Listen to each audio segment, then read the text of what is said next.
Preosvietený vladyka Cyril, drahí duchovní otcovia, bratia a sestry, som veľmi rád, že sme sa v takom hojnom počte zišli dnes tu v tomto chráme na oslavu narodenín, našej nebeskej Matky. Istotne mi dáte zápravdu, že tým najväčším darom do rodiny je, keď sa narodí dieťa.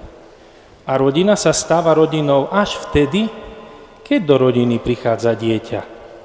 Lebo predtým hovoríme, že sú to rodičia, manželia, muž a žena, ale bezdetný je ťažko povedať, že ide o nejakú rodinu.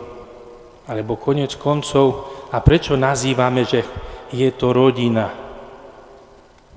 Prečo napríklad muž a žena vytvárajú spolu manželský zväzok?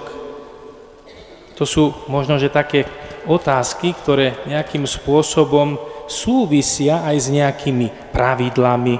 Prečo povieme, že chlapec a dievča pred manželstvom nie sú ani rodina, nie sú ani manželia, ale potom, keď nastane udržanie alebo zachovanie nejakého pravidla, tak potom povieme, že ide o manželstvo. Manželstvo sviatostné, o manželstvo nesviatostné, iba platné, o nejaký celkom voľný zväzok. Prečo to hovorím? Ja mám dneska katechézu, že či sviatosti v rodinách sú prežitkom.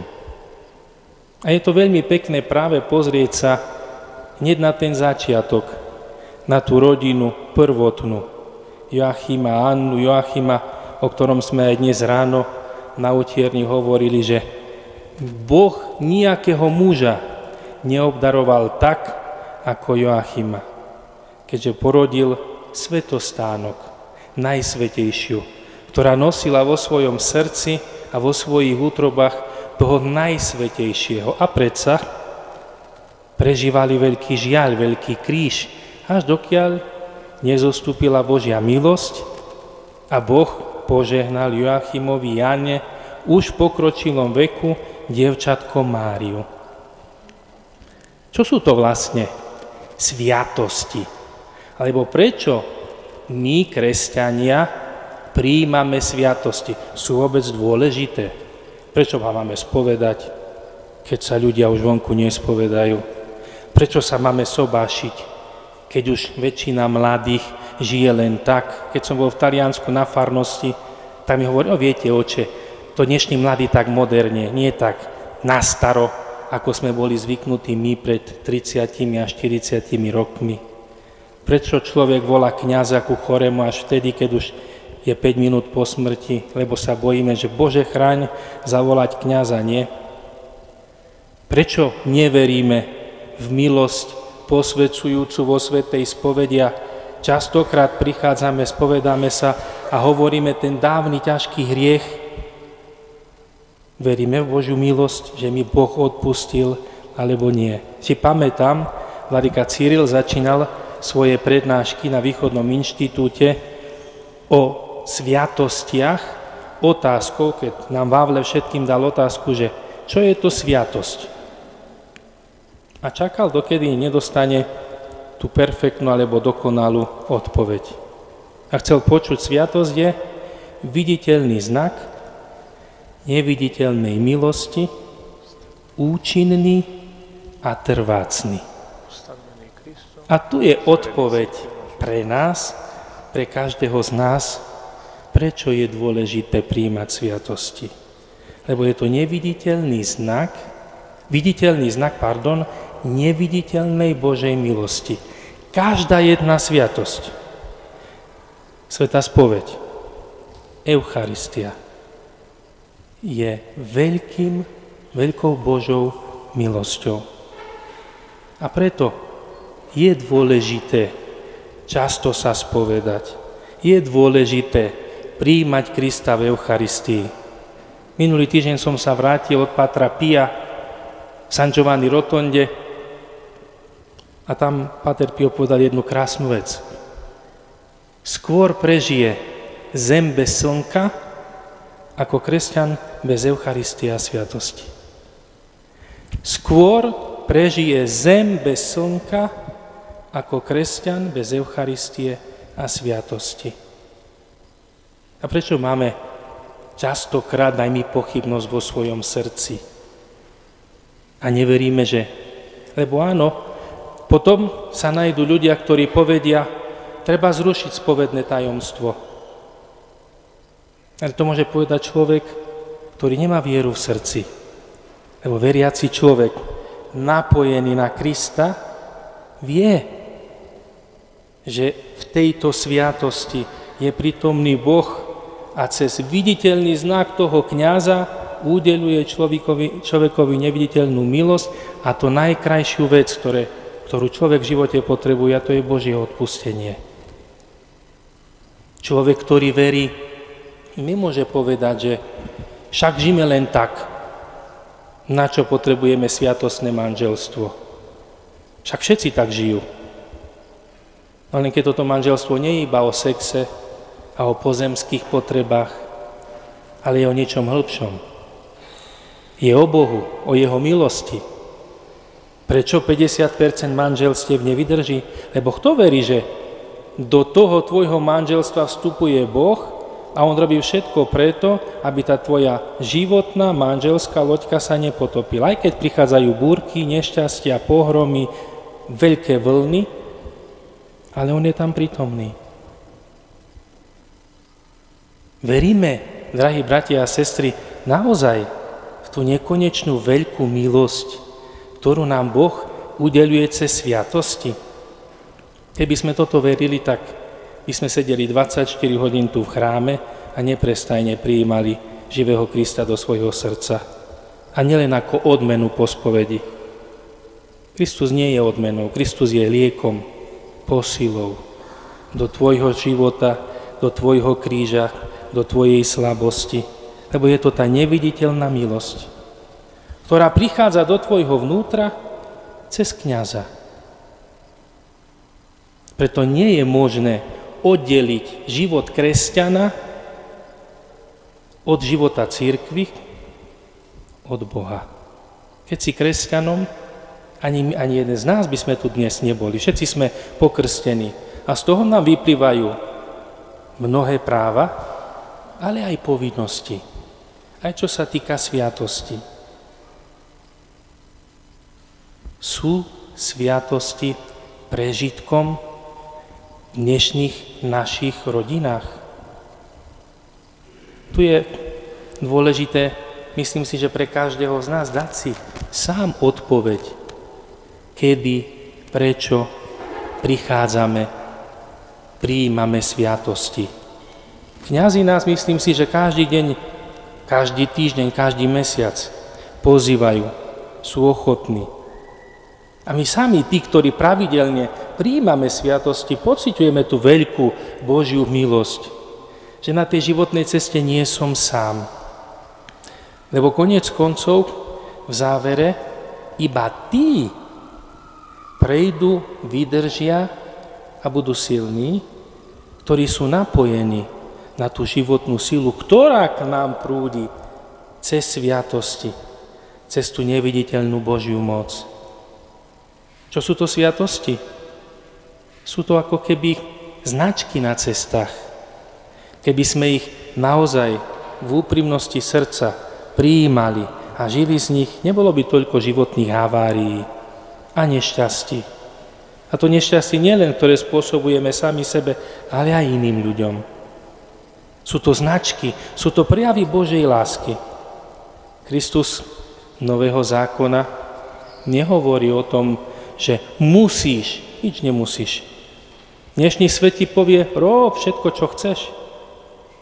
Ale aj Kristus ti povie, rob všetko, čo chceš, ale maj na prvom mieste lásku Boha. A potom nezrešíš. Potom pôjdeš po tej rovnej ceste. Potom bude zachovávať značky. Ak ma milujete, budete zachovávať moje prikázania. Ak ma milujete, budete pristupovať ku sviatostiam. Ak ma milujete, tak nikoho z kresťanov nemôže napadnúť, že nechám pokrstiť dieťa, keď bude dospelé, nech sa samo rozhodne. Lebo, čo je sviatosť?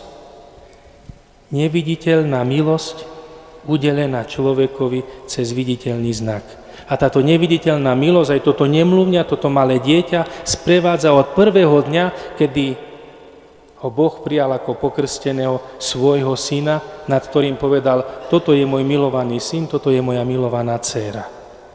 Jak nás tento svet chce tak obabrať, oblbnúť, vniesť taký nepokoj, také pokušenie. Však pravda nie, však keď bude veľký, nech sa rozhodne. A kto si zoberie tú zodpovednosť, drahí bratia a sestry, z nás, že ochudobním toto malé nemnúňa o tú nekonečnú veľkú Božiu milosť. Pri krste každý kňaz povie, že rodičia, nielen vy dvaja, ale od dnes aj Boh hovorí svoje áno, že bude chrániť, sprevádzať, povedia a žehnať toto vaše dieťa. Toto potrebujeme počuť. V spovedi to isté. Veríš ty, že Boh ti odpustil všetky tvoje hriechy? A prečo prichádzaš a 100x, 10, možno aj viackrát ti spomínaš na tvoj hriech? To nie je Boh, ale ty si nevieš odpustiť. A ty neveríš Bohu, že ti odpustil. Keď ti kňaz povie, že rozrešujem ťa zo všetkých tvojich hriechov, v tomto momente si naozaj čistý, svätý. Cirkev učí, keby si tu odpadol, spadol, ideš rovno do neba. Lebo si oslobodený od všetkých hriechov. Veríme tomu. Aj toto je Božia milosť, ktorá k nám prúdi. Preto by sme, možno, že poznám ľudí, ktorí každý deň prichádzajú ku svätej spovedi. Niekto povie škrupulanti, chorí. Ale keď si uvedomíme, že každá jedna sviatosť je veľkou Božou milosťou a požehnaním do tvojho života. Odmietli by sme toto pozvanie. Rovnako je Eucharistia, hociaká sviatosť. Ani ja ako kňaz by som tu dneska nestal, keby pred 39 rokmi moji rodičia, moji krstní rodičia za mne nepovedali áno. Však som sa mohol rozhodnúť, keď som mal 20 rokov. Ale cez toto ich rozhodnutie už ako 5-ročný som povedal, že chcem byť kňazom. Aj toto je Božia milosť. Skade sa v človeku zrazu objaví taká túžba po Bohu. Cez tú neviditeľnú milosť, ktorú človek dostáva prijímaním sviatosti. Mohli by sme tu sedieť, drahí bratia a sestry, do rána. A vedel by som vám vysvetľovať naozaj účinky, aké účinky majú sviatosti pre život každého z nás. A tu je odpoveď na všetky otázky života. Prečo sobáš v chráme a nie na úrade? Prečo krstiť dieťa alebo nekrstiť? Prečo veriť v Božiu milosť pri udeľovaní sviatosti pomazania chorých alebo dôverovať, neviem, nejakým liečiteľom? Lebo všetko je to o neviditeľnej Božej milosti. No môžete hovoriť o neviditeľnej Božej milosti človekovi, ktorý neverí? Nie. On vám povie, povedzte, čo hovoria ľudia v spovedi. On vám povie, žite tak, ako žijú ostatní ľudia, lebo človek nevidí bez viery účinok sviatosti. To sa nedá. Viera je kľúčom pre otvorenie a pre prijímanie veľkých sviatostí. Včera som mal návštevu jedného kňaza biblistu, ktorý má zaujímavý doktorát, ktorý sa volá I Metautu. Tí, ktorí budú s ním. V Apokalypse sa píšu tieto slova. A on hovorí, že celý jeho doktorát je o tom, kto vlastne bude alebo nebude s Bohom. Ale istotne jednou z vecí na toto posledné rozhodnutie, či s Bohom alebo proti Bohu, bude záležať aj od tvojho i môjho sviatostného života. To mi verte. Lebo toto sú značky dopravné na ceste do večnosti. Tí, ktorí budú s ním. Chceš byť s ním? Chceš byť na tej strane tých vyvolených? Zachovávaj prikázania. Prijímaj sviatosti, ktoré nie sú iba nejakými krásnymi ceremóniami, ale sú naozaj viditeľnými znakmi neviditeľnej Božej milosti v tvojom živote, v tvojej rodine. Veď celá naša viera je o tom. Keby Joachim a Anna nezachovávali židovskú tradíciu a keby Boh nezhľadol na túto ich vieru, myslíte si, že by dovolil, však bolo tisíce a milióny iných židovských rodín. A prečo si Boh vybral práve ich dvoch? Aby porodili tú, ktorá bude vo svojom srdci nosiť tú najväčšiu sviatosť živého Krista, Máriu. Nech ona, naša nebeská matka, kvôli ktorej sme sa zišli aj dnes tu v tomto chráme, aby sme oslavili jej narodeniny. Dajme jej toto predsavzatie. Urobme jej dnes tento darček a povedzme: Mária, chceme pristupovať ku sviatostiam, chceme zachovávať prikázania tvojho syna, nie preto, že musíme, nie preto, že sa bojíme, lebo čo bude, keď zomrieme, ale preto, že milujeme tvojho syna i teba. Amen. Sláva Isusu Christu.